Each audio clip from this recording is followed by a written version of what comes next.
কোথাও ইসলামকে টেরোরিস্ট হিসেবে উপস্থাপন করা হয়েছে, কোথাও মৌলবাদ বা কোথাও জঙ্গিবাদ। বাংলায় FM নিউজের আজকের যে ইসলামিক অনুষ্ঠানটি বৃহস্পতিবার থেকে শুরু হওয়ার কথা ছিল, অর্থাৎ সরল পথ, এই সরল পথের আজকে আমাদের অতিথি হিসেবে আছেন মৌলানা মুফতি শেখুল হাদিস এহতেসামুল হক হুজুর দাবা। তো হুজুর, আপনাকে আমাদের অনুষ্ঠানের শুরুতে স্বাগতম। হুজুরের কাছে আমরা জানতে চাইবো যে আসলে ইসলামিক যেই ব্যাপারটা, অর্থাৎ আমাদের দেশে এক ধরনের ইসলাম, বাইরে আর এক ধরনের ইসলাম, অর্থাৎ ইসলামের যে কালারাইজেশনটা হয়েছে, স্পেসিফিক্যালি দেখা যাচ্ছে কোথাও ইসলামকে টেরোরিস্ট হিসেবে উপস্থাপন করা হয়েছে, কোথাও মৌলবাদ বা কোথাও জঙ্গিবাদ। তো হুজুর, আপনার কাছে আমরা জানতে চাচ্ছিলাম যে আসলে ইসলাম এতগুলো ট্যাগিংয়ের মধ্যে প্রকৃত ইসলাম বলতে আসলে কি বোঝায়?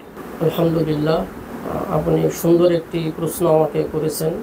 যুগে যুগে আল্লাহ রাব্বুল আলামিন তার বিধানগুলো তার নির্বাচিত নবী রাসূলগণের মাধ্যমে তার বান্দাদেরকে জানিয়ে দিয়েছেন। তারই ধারাবাহিকতার শেষ পর্যায়ে এসে এই ধারাবাহিকতা পূর্ণতা লাভ করে আমাদের যে রসুল হজরত মুহাম্মদ মুস্তাফা সাল্লাল্লাহু আলাইহি সাল্লাম, তাকে আল্লাহ পাক প্রেরণ করলেন এবং তাকে পূর্ণ বিধান, জীবন বিধান বলেন বা এটা শান্তির বিধান বলেন, আল্লাহ পাক তাকে দান করলেন এবং এটা ওহির মাধ্যমে তাকে জানিয়ে দিলেন। এই ওহিকেই আমরা কোরআনে করিম, আল কোরআনুল হাকিম হিসেবে চিনে থাকি। এখন আপনি যদি সঠিক ইসলাম জানতে চান তাহলে আমাদেরকে কোরআনের দিকে আসতে হবে। সঠিক ইসলাম আপনাকে আমাকে কোরআন থেকে বেছে নিতে হবে। তাহলে কোরআন কেন্দ্রিক যে ইসলাম, এইটাই সঠিক ইসলাম। আর যে ইসলাম কোরআন কেন্দ্রিক না, ব্যক্তি কেন্দ্রিক, হয়তো কোনো দার্শনিকের কাছ থেকে কিছু কথা নেওয়া হয়েছে বা কোরআনের অপব্যাখ্যা করে সেখান থেকে একটা ভুল জিনিস আবিষ্কার করার চেষ্টা করা হয়েছে, এই দিকে যদি আমরা যাই তাহলে কিন্তু আমরা সঠিক ইসলাম থেকে আমরা বিচ্যুত হয়ে যাব। তাহলে আপনি যদি কোরআন থেকে আমাদেরকে ইসলাম নিতে হবে, এই পয়েন্টে যদি আপনি অটল থাকেন তাহলে আপনার আর কোনো এটা বুঝতে সমস্যা হবে না। আপনার প্রশ্নের উত্তর সহজেই আপনি পেয়ে যাবেন। আল্লাহ তাআলা কোরআনে কারিমে কি বলছেন যে ইন্না দীনা ইনদাল্লাহিল ইসলাম, আল্লাহ পাকের নিকট গ্রহণযোগ্য দিন একমাত্র ইসলাম। তাহলে এর দ্বারা আমরা বুঝলাম যে পৃথিবীতে অন্য যত ধর্ম আছে সেগুলো আল্লাহর নিকটে গ্রহণযোগ্য দিন না, আল্লাহর কাছে একমাত্র গ্রহণযোগ্য দিন হলো ইসলাম। তাহলে আমরা এখানে ইসলামটা পেলাম কোথায়? কোরআনে পেলাম। কোরআন কার বাণী? রব্বুল আলামিনের বাণী, সৃষ্টিকর্তার বাণী। তাহলে এইটা সঠিক হিসেবে আমাকে মেনে নিতে হবে।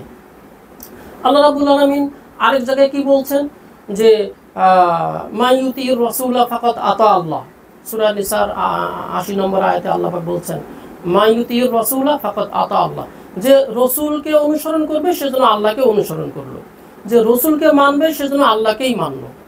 তাহলে আমরা আল্লাহকে মানব, সেখান থেকে আল্লাহ পাক রসুলকে এখানে ঢুকাই দিলেন। তোমরা আমার প্রেরিত হাবিব রসুলকে মানো, তাহলে আমাকে মানা হয়ে যাবে। তাহলে আমাদেরকে ইসলাম নিতে হবে রসুল থেকে। তো রসুল থেকে আমরা কি পেয়েছি? রসুল তো আমাদের মাঝে এখন উনি নেই। উনি কি রেখে গেছেন? উনি বলছেন যে আমি তোমাদের মাঝে দুটি জিনিস রেখে যাচ্ছি, যতদিন তোমরা এই দুটি জিনিসকে আঁকড়িয়ে ধরবে ততদিন তোমরা গুমরাহ হবে না। সেই দুটি জিনিস কি? একটা হলো আল্লাহর কালাম কোরআনে করিম, আর একটি হলো রসুলের হাদিস। তাহলে আমাদেরকে ইসলাম নিতে হবে কোরআন থেকে, হাদিস থেকে। এরপর আল্লাহ তাআলা আরেক জায়গায় বলছেন যে আতিউল্লাহ ওয়া আতিউর রাসূল ওয়া উলিল আমরি মিনকুম, তোমরা রসুলের অনুসরণ, আল্লাহর অনুসরণ করো, এরপর তোমরা রসুলের অনুসরণ করো, এবং তোমাদের মধ্যে যারা জ্ঞানী, যারা এটার ব্যাখ্যা বিভিন্নমুখী আছে, তো যারা আমির বা ক্ষমতাধর, এর দ্বারা আপনার খলিফা উদ্দেশ্য, অর্থাৎ স্বর্ণযুগে যারা খলিফা ছিলেন তাদের অনুসরণ করতে বলা হয়েছে। তাহলে এই আয়াতের এই ব্যাখ্যায় সাহাবায়ে কেরামদের অনুসরণ করার কথাটা কিন্তু চলে আসতেছে। আচ্ছা হুজুর, আমরা কি এটাকে একটু এইভাবে অ্যাটাচ করতে পারি? যেমন কোরআনের একটি আয়াত আছে যে তোমরা যদি একজন নিরীহ মানুষকে হত্যা করো যেন সমগ্র মানব জাতিকে হত্যা করার সমতুল্য। অর্থাৎ দেখা যাচ্ছে আমাদেরকে যে ইসলামকে যে জঙ্গি বা দেখা যাচ্ছে যে টেরোরিস্ট যেই ভাষাটা ব্যবহার করা হচ্ছে, এটার সঙ্গেই তো বোধহয় কনফ্লিক্ট, আর ইসলাম অর্থই তো বোধহয় শান্তি। দেখুন, আসলে এটা তো ইসলামের একটা মানে অংশ, একটা বিধান। আপনি যে প্রশ্নটা আমাকে করেছেন সেই প্রশ্নটা একটা মৌলিক প্রশ্ন। এটা তো ইসলামের প্রত্যেকটা জিনিস আপনি যদি রিসার্চ করেন তাহলে মানবতা শান্তি পাবে, সারা পৃথিবীর মানুষ তাদের দেখুন মানুষের কি দরকার এই দুনিয়ার জীবনে, মানুষের কি প্রয়োজন? জানের নিরাপত্তার প্রয়োজন, মালের নিরাপত্তার প্রয়োজন, সম্মানের নিরাপত্তার প্রয়োজন। এই তিনটি জিনিস আমি মনে করি আল্লাহ তাআলা যেভাবে মুসলমানদেরকে এটার বিধান দিয়েছেন, এত সুন্দর বিধান পৃথিবীর আর অন্য কোনো ধর্মে আছে বলে আমার জানা নাই। আপনার জানের নিরাপত্তার বিধান আল্লাহ পাক কিভাবে করেছেন?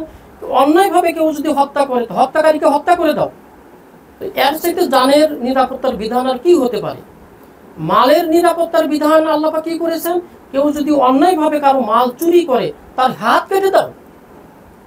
তাহলে দেখুন মালের নিরাপত্তার বিধান এর চাইতে সুন্দর আর কি হতে পারে? সম্মানের নিরাপত্তার বিধান, বিশেষ করে এই পয়েন্টে আমাদের মহিলারা বেশি আক্রান্ত হয়। এজন্য আল্লাহ রাব্বুল আলামিন মহিলাদেরকেই কেন্দ্র করে এই একটা বিধান নাজিল করেছেন যে কোনো মহিলার সম্মান নিয়ে যদি কোনো পুরুষ এরকমভাবে ছিনিমিনি খেলে তাহলে তাকে ৮০টি বেত্রাঘাত করো। তাহলে দেখেন মানুষের সম্মানকে নিয়ে আল্লাহ রাব্বুল আলামিন কত সুন্দর বিধান দিয়েছেন। তাহলে ইসলাম মানুষের জানের নিরাপত্তার বিধান যেভাবে দিয়েছেন, সম্পদের নিরাপত্তার বিধান যেভাবে দিয়েছেন, সম্মানের নিরাপত্তার বিধান যেভাবে দিয়েছেন, এত সুন্দরভাবে অন্য কোনো ধর্মে এই বিধানগুলো আছে বলে আমার জানা নেই। তাহলে ইসলাম তো শান্তির ধর্ম। ইসলাম আপনার জানের নিরাপত্তার বিধান করবে সারা বিশ্বব্যাপী, শুধু মুসলমানদের জন্য তা নয়।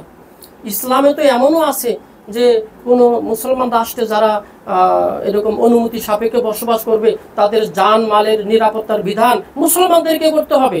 কোনো একজন মুসলিম যদি এই ধরনের কোনো অমুসলিমকে হত্যা করে তাহলে ওই মুসলিমকে বিচারে হত্যা করতে হবে। তাহলে এর চাইতে আর আপনি কি চাবেন? আমি তো এর চাইতে সুন্দর কোনো বিধান হতে পারে আমার জানা নাই। তাহলে ইসলাম প্রত্যেকটি বিষয় এত সুন্দর জিনিস। আসলে কি আমরা ইসলাম সম্পর্কে জানি না, না জানার কারণে আমরা এক একজন এক এক ধরনের মন্তব্য করে থাকি।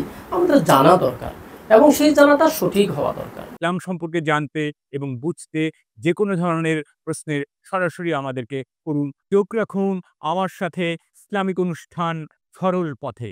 ইসলাম, the light in the dark.